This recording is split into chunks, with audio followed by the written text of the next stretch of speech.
Hello, everyone. This beautiful lady is Bola, and this is actually take two. We tried to record this last week, but technical difficulties intervened, but here we are again. So, welcome, Bola. How are you today? You're in the United Kingdom, aren't you? Yes, I am in London. It is sunny but cold. I'm very Yeah. well. And yourself? Thank you for having me, Joe. It's really nice to do this again for Take Two. I had this new webcam that my son got me for Christmas, and it led to a bit of an audio situation. Yes.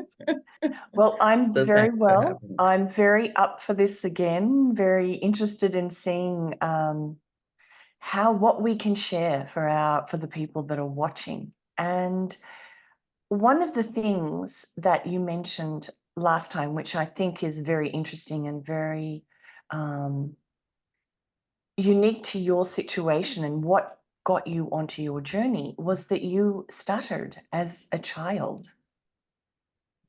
Yes, yes, yes. Yes, thank you, Joe. Yes, I had a speech impairment from very early on, and it was something that my father really helped me to manage because he was also a stutterer, and he would just tell me to pause and take a breath. And at the time, I didn't realize that I was pausing into my higher self Mm, because every time we pause, we come into that place of stillness. And that is what helped me from a very young age, from the age of 2, 3. mm. So by the time I was in primary, secondary school, I was already learning to talk better. But he passed when I was 11. So I stopped pausing after because he's prompted. This is why it's so important. The environment that we grow up in is so important because he stopped when I didn't have him to prompt me, I just stopped pausing. And I didn't realize that is actually quite key. So it was decades later that I began to pause again. And I learned that this is really about how we become much more aware of our true self. And that true self really is infinite intelligence. So really, I don't think anything we go through in life is a coincidence, Mm. but how we are guided, how we surrender, how we use it becomes really key. Well, we met So yes, we met at my inner child workshop at the beginning of last year. yes, And this is yes, what yes. we talked a lot about, was that how influential those first few years are. And even though you did stop at age 11, that foundation was really a part of you, and you just had to remember it at a later date when it was necessary for you to remember it in this spiritual journey that you planned out before you ever came in. So well done you for having a dad that helped you onto this path at such a young age. Yeah, yeah. Honestly, it is so key to um to really understand that every single one of us has a childhood that is meant to lead us into a particular path. It's a journey.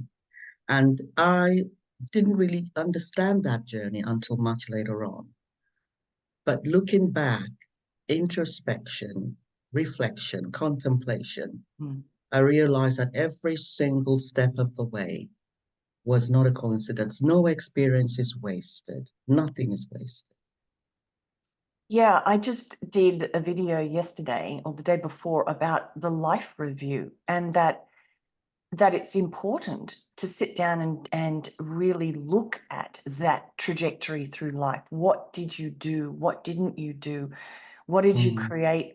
Looking at all the turns and twists that you took, and to realize that it's all perfect, to realize yes. that you wouldn't be the person that you are now if you hadn't have done and taken all of these twists and turns and experiences over your life. I don't think so. I don't think so. I think we're all meant to be um, on that on that trajectory. And I do love the resonance that we have, because when you realize that every single person that you meet on your journey is meant to give you something along the way. And it's a very powerful realization. It's a very powerful realization because I particularly value the way you combine your inner child healing with light language and tarot reading, because that is what led me to connecting with you. That combination, because it's not very common. It's not very Yeah. common. As a Reiki practitioner myself, as an energy healer and a light language channeler myself, I do appreciate energy practitioners. I know as a light language practitioner, you will understand what I mean by light language being love, being unconditional love. And connecting with you helped me to deepen that. I have been on this journey of energy practice for a long time, right from the time when I saw this book on the shelf when I was 18, Ramana Maharishi, who titled Who Am I? I've been on this journey for a long time, and connecting with you really helped me to go deeper into that space of light language channeling.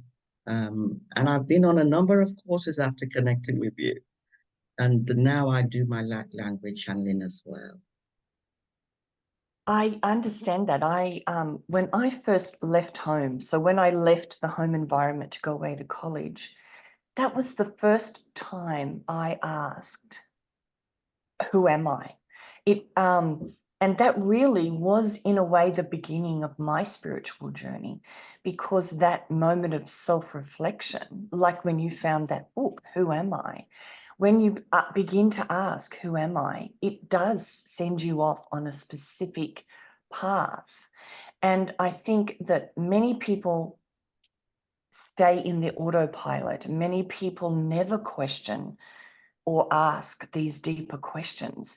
And that's what I would like to encourage people to do, and I'm sure you do, is to actually stop and breathe and contemplate and look at your propensities, look at your choices and your ideas and concepts and say, are these really mine, or are they from what I learned as a child, so that you can then take the reins in a way of the life that you are living. Yes, yes. That inner inquiry is key. Mm. Inner inquiry as a modality. I always say one of the things that is so key for, especially if you're an empath, is to be a seeker, to seek, to be curious about how you're feeling, your emotions, your thoughts, because that is emotional intelligence. Emotional intelligence is really coming to understand the polarity of emotions within us. Because just as we have fear, we have love. Just as we have calm, we have chaos. It's all within us. And coming to seek, as you feel the fear, you seek the love within you as well. As you feel the calm, you can hold on to it. But when the chaos comes, you can seek the calm again, or you can seek the meaning behind the chaos. And we all have different ways of doing this. But to be curious, to be a seeker, for me, is a lifesaver, especially if you're an empath, because I am an empath. So, which means I feel the emotions of people far and wide, like a Mm. sponge, Me you too. know.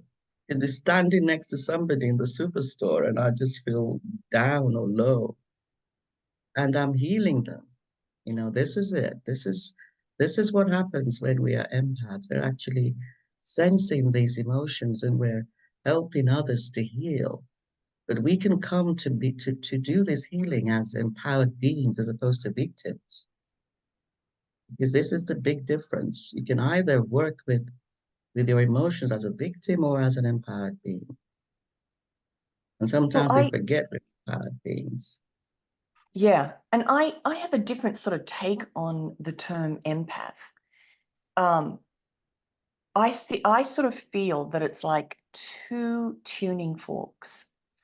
That the reason you can feel what other people are going through is that it's in you as well, and that you are resonating. And that's what an empath is somebody that can actually feel in others what is within them, that there's a mirroring always going on, and that we have to take responsibility or accept that what we are feeling is within us as well. Otherwise, we wouldn't be feeling it in the first place.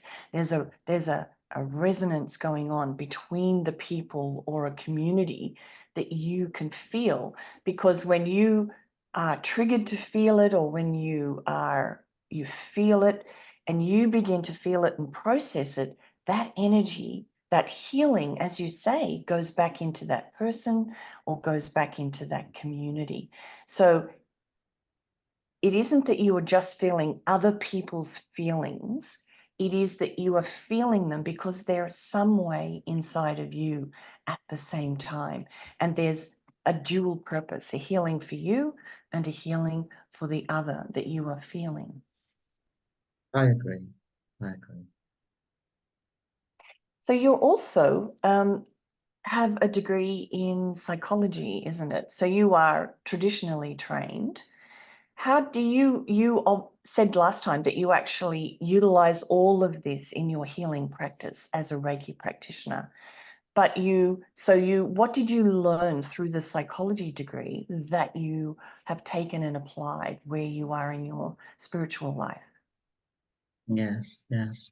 I definitely think that psychology and spiritual practice merge quite well, at least certain disciplines of psychology. I am more inspired by Carl Rogers. He's a psychologist that looks into humanistic psychology. And he talks a lot about how the individual really is at the center of the energy field. Mm, And he's one of the few psychologists who talks about energy. So mm. I gravitated towards it because I was coming from Ramana Maharishi. And as soon as I did my degree and I just kind of heard all of that, I thought, oh my goodness, is speaking my language much more than Sigmund Freud, who's talking more about all those kinds of psychoanalysis. Yes. Um, Psychology is really about the study of human nature, as far as I am concerned. And I've always been curious about that because I struggled with it. I struggled. I felt so isolated as a stutterer. I felt quite misunderstood. So I wanted to know what makes us tick. I've always wondered about that. But my family pushed me into medicine. So I kind of started, with my medical degree, and then I kind of left it and started psychology, which was closer to my heart. And I began to really understand, how we develop. And it's really comes down to nature versus nurture. There's a lot of discussion around which is it. And a lot of the times, you come to realize that it's actually both. There is that instinct within us that is, our true self. And then nature. We have to interact. We're not isolated. And energy work really helped me to understand what is driving our instinct? What is our instinct? And I began to really become quite curious about how to work with my instinct, how to understand that instinct. Because our instinct is, sometimes we can distinguish between instinct and intuition. Because instinct could be a trigger, could be fear, and it's slightly different from intuition, which is wisdom. And I've come to differentiate between the two because we do get all these emotional triggers, but we also have our intuition that guides us. So for me, my work is really about helping others understand, and it's a very powerful combination. I also use cognitive behavior therapy apart from working with emotional triggers. I also use beliefs. I work with beliefs because the beliefs that we hold, whether they're empowering or disempowering, determine the reality we are perceiving. We do not have um, um, a, um, a choice. It is the way it is. And I've read so much about this. And I've also practiced it in my own life. I've seen it in my clients. The beliefs that we hold, if we believe that as you age, you become unhealthy, that is what happens. Mm, Is if we believe that as we age, we become um, much more healthier, or if we believe that as we age, we do stay healthy, that is what happens. If we also understand that each belief we have has a frequency, our beliefs have frequency. So certain beliefs such as I am good have a lower frequency compared to I am the best that I've ever been, which has a mm, higher frequency. So mm, we can come to work with different beliefs that enable us to really understand how to live our best lives, how to have our best outcomes. And I talk a lot about this in my book, mhm. in the Daily Soul Bites book, which has just been published. So yes, I do see how sometimes people will say, oh, psychology is very different from spirituality. For me, it is certain aspects of psychology, and especially for me, Carl Rogers does resonate very well with spirituality, with metaphysics. So tell us a little bit more about the book, Daily Soul Bites, is it called? Yes, yes, this is it. Daily Soul Bites, it can be seen. Yes. This has just been published, Daily Soul Bites for an Inspired Life. It has just been published by Barber Press, a division of Hay House.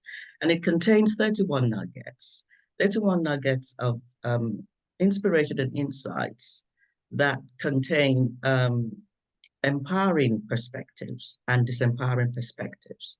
So the empowering perspectives of higher self that will allow us to really become much more familiar with these perspectives so we can align to them. Because I think life is about alignment. How we align to these higher perspectives, we can then allow ourselves to surrender to these different timelines around. Because I think life is about timelines. And just Mm, as we can allow ourselves to align to very challenging and painful timelines, we can also become much more familiar with higher frequency empowering perspectives that allow us to align with much more higher frequency timelines. And that's mm. what my book is about. It's about deepening self awareness, self acceptance, and self realization. So, yes, it's available anywhere books are sold online. And I'll put a link. it's I'll on put a link Kindle. beneath the video for anybody that would like to go and have a look at it. Yes, and it's on also my website, www.soulspace.com. Mm. Yeah, Well, I had commented before that sometimes this alignment process or shifting the frequencies process can be an hourly, by hour, by day process. It's something that for me, you need to become very sort of self-aware of the energy that you're walking around in. And because of everything that's happening in the world, it's very easy to get aligned with what's happening in the world and feel down or feel overwhelmed. So a book like this is something that will help you go, oh, that's right. I need to. So it would be something that this book would be a book that you have at hand on your kitchen table or in your handbag that you could refer to at times just to help you remember, that's it. Let's realign and not get caught in what's happening in this world that we're experiencing at the moment. I think that's it because it's a journey. No matter how much we travel, no matter how much we do the spiritual practice, the electromagnetic energy around us contains so much information that is dense, constantly programming us every single moment. We do have to be very, very aware Mm, of these energies that we are living in. And some we know, some we don't know. mm. And I think having tools around us really is key. And I would love my book to be one of those tools. Yes, yes. Okay. So we also mentioned last time about the concept of compassion. And for me, it's essential to have it for ourselves first. And then we can honestly have it for others in the world that are going through, or for whatever's happening, that we have to have compassion for ourselves and thus then have compassion for the rest of the world. And that's an incredibly transformational energy. More than forgiveness, if you ask me, it's more of an understanding. Compassion is, um, it is forgiveness, but with understanding. Has a huge element of love in it, compassion. And you last time you read out a passage from your book. Could you do that again for this video? I think it was Yes, yes, absolutely yes. beautiful. Thank you, Joe. Yes, I would. So this is the chapter on compassion from my book, Daily Soul Bites.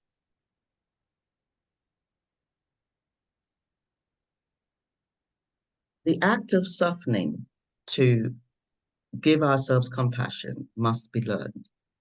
When something unexpected happens and we have been triggered to react in fear, it is often not possible to be rational in that heat of the moment. We would often struggle to pause, to hold the belief that we are safe, loved, and can have our peace. It is sometimes only in reflection after the event that we can remember our empowering beliefs and come to cherish them. When we can choose to reflect, to say to ourselves, what happened to me back there? Or how did it happen that way? Or how can I get through it? To ask and truly be open, honest with the answers that come to us. It is this reflection that grows our self awareness and compassion for ourselves and for life. Reflection allows us to examine what the particular experience was meant to give to us along our way for our growth and expansion. It is this reflection with kind compassion, practiced again and again, that softens us and allows us to really receive the gift of each experience, believing our best self every day. So that is a chapter on compassion. And I really think it is a practice. It's something we have to do Mm, again and again. And it's a journey because you have compassion for one level, and then you have to have compassion for another level. And we only forgive ourselves. I love what you said about forgiveness. We only forgive ourselves when we are being compassionate with our own self. Otherwise, we have the inner critic doing all kinds of crazy stuff within yeah, us. yes. Yeah. It was a profound week for me around forgiveness, around acceptance of self, acceptance of the journey.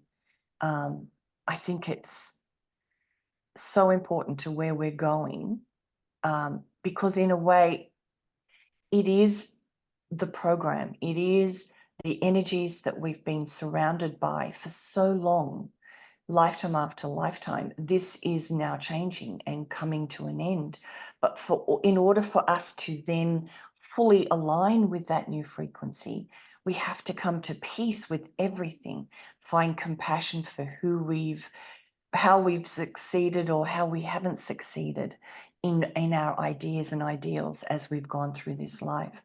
Um, I totally resonate with that idea. The compassion is a way to help put, turn that page so that you can move into the new reality, into the new frequency, into the new alignment. Mm, mm. It is, and it is a journey. It's a scale.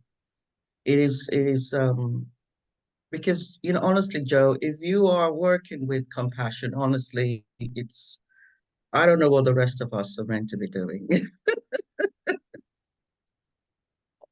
because you have Well, been on this journey for much longer than well, I know, and that yeah, was part over of the 30 years.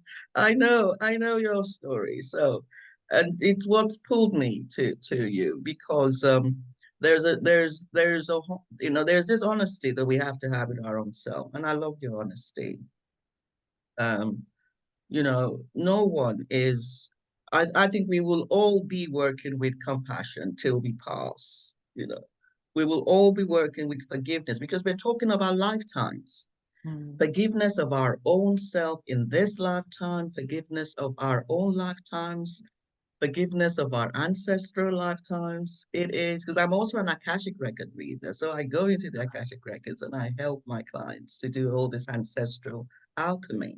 And they begin to see the patterns across lifetimes, how they've had a family of warriors and a family of who were isolated or who have been through abuse, and they see that repeated in their own lives.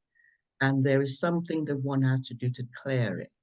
And the clearing, yes, the clearing ceremonies are done in our sessions, but there's also ceremonies that we need to do to ground ourselves in the days that go on after that.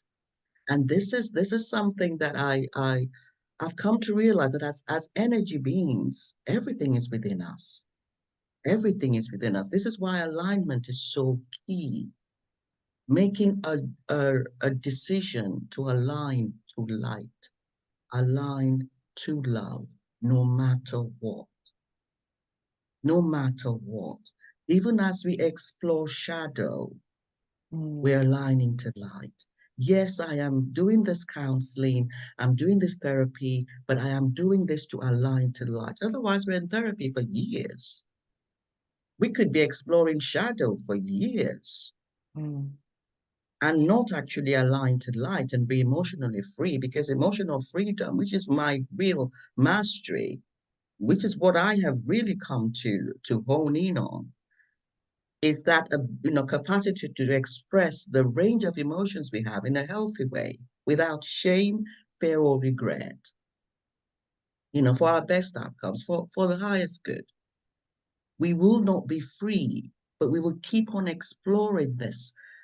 I'm so passionate about it, mm, because we must um, feel, and it's a choice. There's no must about it. It's a choice because everybody has come to explore whatever themes in this lifetime. But if we do want to experience emotional freedom, um, aligning to light, using whatever modality or tools is not optional because we're dealing with, if we knew how powerful the matrix is, it's very dense. and Um, this is why the compassion comes in a way that you have to be patient with yourself to find that moment of being able to forgive your past, because that's, as you said, I have been on this journey for 35 years, and it took as long as it took to have this realization, through all of this sort of being aware of what was happening inside of me, aware of the conditioning, aware of the perspectives, that the patterns that I was living, and choosing to let them go, and choosing to let them go intellectually, doing all of these different processes. And there is something to be said, in a way, for the phrase, you don't give something up, it gives you up. And it's because you get to a point where you say, it's okay, I'm done, it's enough, let's just let it go. Because have I solved everything from my past? No, I haven't. But I'm aware of it, and I just somehow, at a certain point in when the timing was right, when the divine timing was there, I just went, it's all okay. And I dropped it. I dropped the past. I said, I'm okay as I am. And that place was a knowingness through every cell. It wasn't just an intellectual thing. And I've had moments of it being knowingness over all of these years and had amazing breakthroughs. But this last thing, as I said, it happened in an instant. In my last video, I said it was in a conversation where I just went, you know what? I'm going to choose to have no regrets about anything that's happened, about any choice that I've made, about any pattern that I've been living out. And for me, the timing was of that moment. And so that's the patience we must also have, is to keep aligning, keep becoming aware, keep finding compassion, and it will happen. That transformation will happen for different people at different times because of different promptings. So be patient with yourself, be loving towards yourself and compassionate in this realignment process. It'll take as long as it takes, and it'll happen in the blink of an eye sometimes, as it did for me. Yes. There's that realization, that point of realization that you'd never go back. There's that point when we embody that true self, when we really feel that infinite intelligence, that energy, that source within us. There's still integration to do afterwards. There's still, it's ongoing. Yes. But that moment of realization, oh my goodness, I feel this true self. I feel this infinite, that energy of who we truly are. Mm. When we feel it, we don't go back. We will Well, always be connected. how I feel, how I feel at this moment is all of my atoms are still slightly scattered. So I had this understanding and it dropped in and I unformed. I am, all my atoms are slightly apart and they haven't yet recalibrated fully into the new alignment. And I'm just being gentle with myself and allowing the energy and that knowingness and that higher aspect to recalibrate and reincorporate so that when I reform in this next phase, it'll be so different from here, from what was in the past. So I'm sort of this, as I say, slightly unformed being energy wise at the moment, and I'm just in a pause. And it's in levels. We will have, we recalibrate and then we ground and then we get another level and then we Exactly. recalibrate again Yes. It's an and then we ongoing ground. process. It is, it's ups and downs, lots of flavors. Yes. So I'm Isn't it a not lovely planet? so I'm not ascending tomorrow. Yeah, it's just it's this spiraling up. Yes, yes. And someone said to me, I'm not coming back to this planet. I think I sort of agree. I don't feel like I'll be coming back either. So funny. Mm. But they say it's exciting. A part of me must have thought it was exciting at some point for us to, because I mean, we're here by choice. I That's think. I right. don't think anybody comes here with that by force.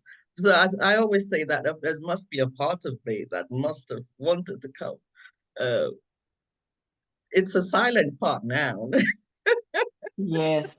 Well, that's what I've always understood, that when this is done, when we're out of this experience, we're going to be sitting around, say, a campfire or whatever, reflecting upon this and going, "Oh my God, wasn't that fantastic? Do you remember when this happened and that happened?" And oh my goodness, the range of emotions, the experience, wasn't that the most interesting thing? And that's a hard thing to sort of contemplate when we're going through what we're going through in the here and now. But you're right. Apparently, we were so excited to come in. Yes, yeah. I can come to, I can see how, truthfully, um, you know, where I am now today, I, I, I, I can say that I can see how, it has been an exciting journey. Um, because from the very young age, I have been on this very conscious transformation, very, very conscious. Mhm. The seed for the higher self was sown in me. Um, and now I can enjoy it. I can enjoy it. I'm having the best time now, Mm, to, to be honest. My boys are grown. I'm doing my business. My book has just been published. But it's hard work. I meditate 2, 3 times a day, not just, sitting down in stillness, but also, doing my reading, washing the dishes. I'm really embracing and trying to embody that higher self a lot more and letting that higher self drive that ego self, mm, because there's truth in that. That higher self has that infinite love, and when we begin to align to it more and more, it begins to drive our day to day. And we have less doubts. Not that we have no doubts, mm, we have less doubts. And when the doubts come, we can set an intention, pause and set an intention, because the doubts are coming from a different part of us. The ego is still part of us. Consciousness is everything.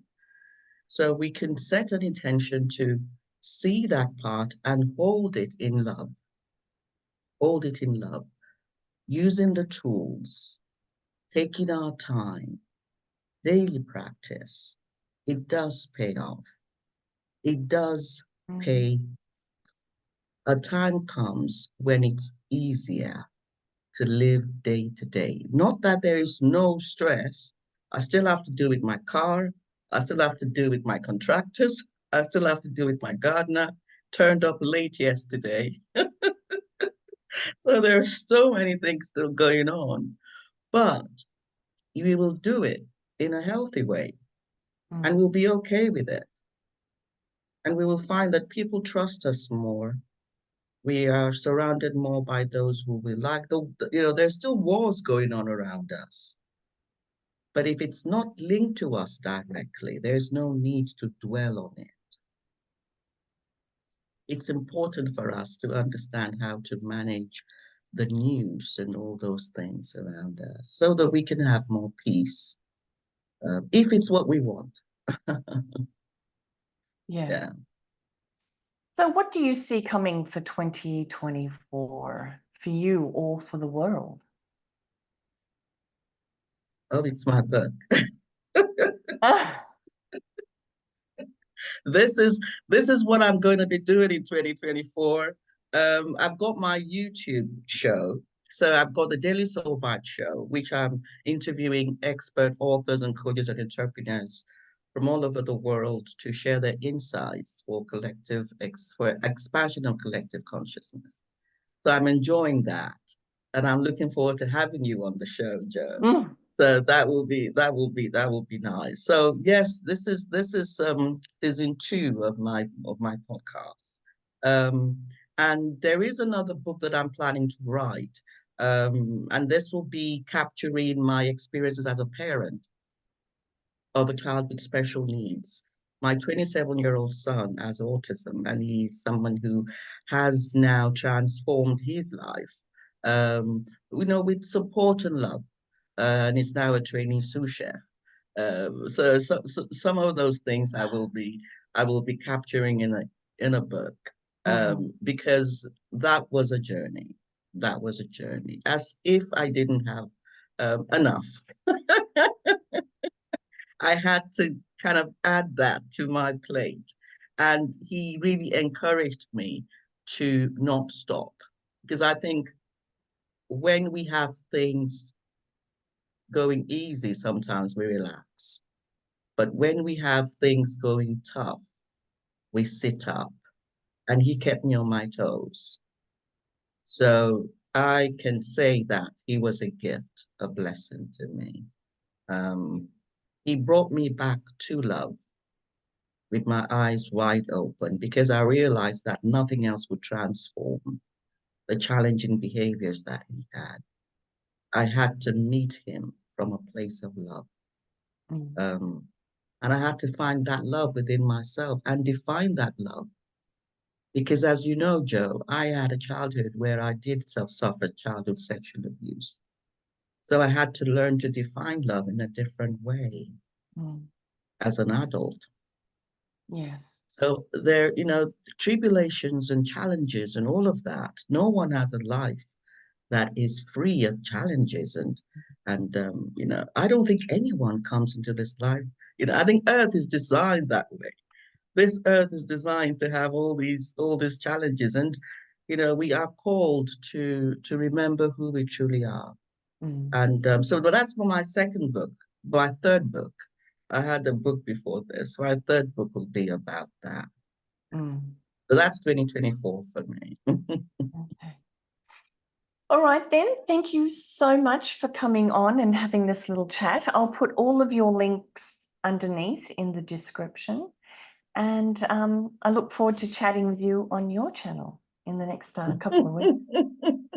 Thank you for having me, Joe. Always a pleasure. Love you loads. Bye, Bola. Bye. Bye.